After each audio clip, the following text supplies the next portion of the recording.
travel is a widely recognized concept in philosophy and science fiction. But is it possible in real life? What does physics tell us about time travel? Is it possible to travel to the past or the future? Neil deGrasse Tyson explains the nature of time and the conundrums of time travel. In some ways, we're traveling in time now. We just happen to be prisoners of the present in the eternal transition from the past to the future. If you travel fast enough, you can actually leap forwards in time. Relativity specifies that you travel a good fraction of the speed of light. Time will tick more slowly for you than all your loved ones back on Earth. If your journey is too long, you might be gone for 10 years and everyone else on Earth ages 100. So you've effectively gone into the future, and then everyone you knew when you left Earth is now dead. If you want to go into the past, that's a little more problematical. There are people who have recognized what severely distorted space does. The effect, that severely distorted fabric of space and time. They've studied what effect that has on the passage of time. And it turns out there is a path you can take around two moving black holes that haven't quite collided yet, where you can end up in the past of when you started that journey. It's backwards time travel, according to calculations from Einstein's general relativity, is enabled by the severely distorted fabric of space and time, such as what you would get with black holes that came in their own proximity.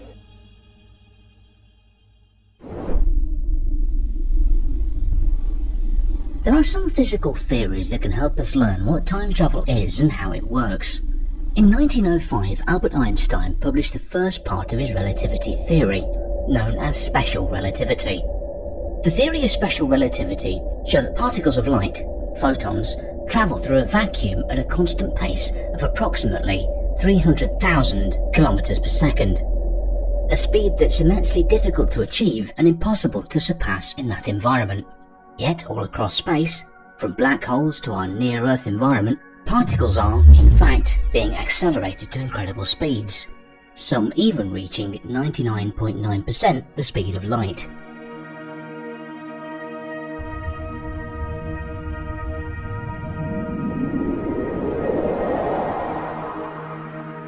He then published another paper in 1915 known as general relativity.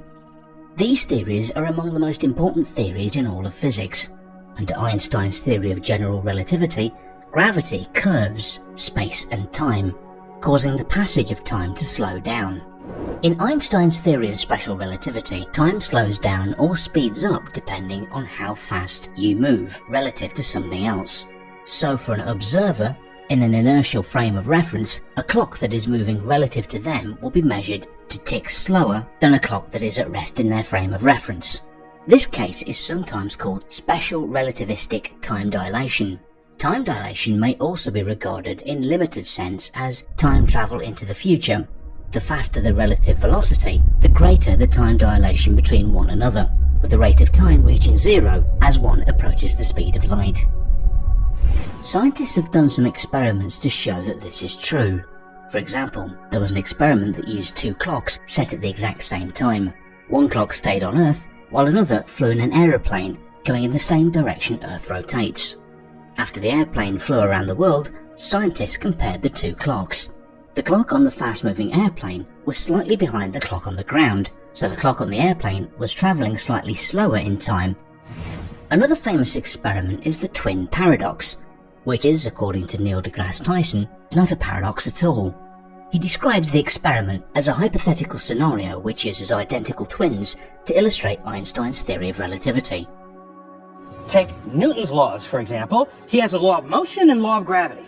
Then we find out, wait a minute, and if there's a high gravity source, Newton's laws fail. If you're moving really fast, faster than a running horse, or whatever Newton might have experienced in his life, his equations begin to break down. Do you throw away all of Newton? No, it works in all the other cases. So what's going on? Einstein comes up with laws of motion, his special theory of relativity. Einstein comes up with a new law of gravity, his general theory of relativity. Do they replace Newton? No. They draw a bigger circle around the applicability of Newton's laws. Newton's laws apply here. Einstein's laws take over. And even with Einstein, his equations can't take us to the center of a black hole. The singularity that's there. The singularity at the beginning of the universe. We know now that his theories fail. They blow up on the page. So we have a whole frontier of science. The string theorists. We got top people working on this to try to extend Einstein's laws into an even bigger regime that can then explain everything that's in our universe, not most things. There have been many scientists who have proposed time travel theories that describe how time travel might be possible. Physicist Miguel Alcubierre proposed a theoretical solution to Einstein's equations, which would allow a spacecraft to achieve apparent faster-than-light travel if a configurable energy density field lower than that of vacuum could be created.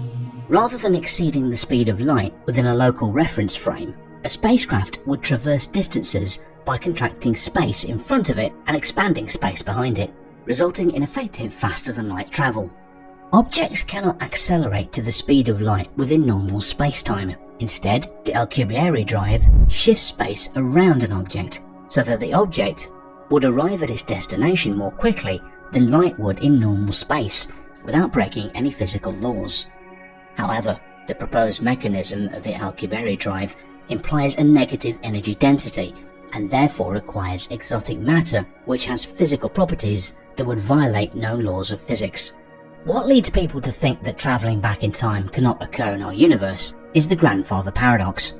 This is a well-known paradox of time travel, in which inconsistencies emerge through changing the past. The name comes from the paradox's description. A person travels to the past and kills their own grandfather before the conception of their father or mother, which prevents the time traveller's existence. There are some suggestions about how to go into the past, but you go on a trajectory, a space-time trajectory that does not intersect back with yourself. So you can't really interfere with your own past. And so that requires huge energy to execute. And while we're still pulling oil out of the ground, so there's no energy we're anywhere close to acquiring. So the simplest way is to go forward in time by traveling very fast. How fast? A lot faster than any piece of hardware we've ever made. Until recently, most studies on time travel are based upon classic general relativity. Coming up with a quantum version of time travel requires physicists to figure out the time evolution equations for density state in the presence of closed time-like curves. In Einstein's theory, a closed time-like curve is a curve in space-time that could be followed back in time, but not forward. In 1991, David Deutsch, a physicist at the University of Oxford, came up with a proposal for the time evolution equations, with special note as to how it resolves the grandfather paradox and non-determinism. However, his resolution to the grandfather paradox is considered unsatisfactory to some people, because it states the time traveller re-enters another parallel universe, and that the actual quantum state is a quantum superposition of states where the time traveller does and does not exist. Another principle that was developed by Russian physicist Igor Novikov in the mid-1980s expresses one view as to how backward time travel would be possible without the generation of paradoxes. According to this hypothesis, physics, in or near closed time-like curves, can only be consistent with the universal laws of physics, and thus only self-consistent events can occur. Anything a time traveller does in the past must have been part of history all along, and the time traveller can never do anything to prevent the trip back in time from happening, since this would represent an inconsistency. While some physicists argue whether time travel is possible, theoretical physicist Carlo Rovelli thinks that time is in fact an illusion, and our reality is just a complex network of events into which we project sequences of past, present and future. The whole universe obeys the laws of quantum mechanics and thermodynamics, out of which time emerges. More on that in another video. Thanks for watching. Did you like this video? Then show your support by subscribing, ringing the bell and enabling notifications to never miss videos like this.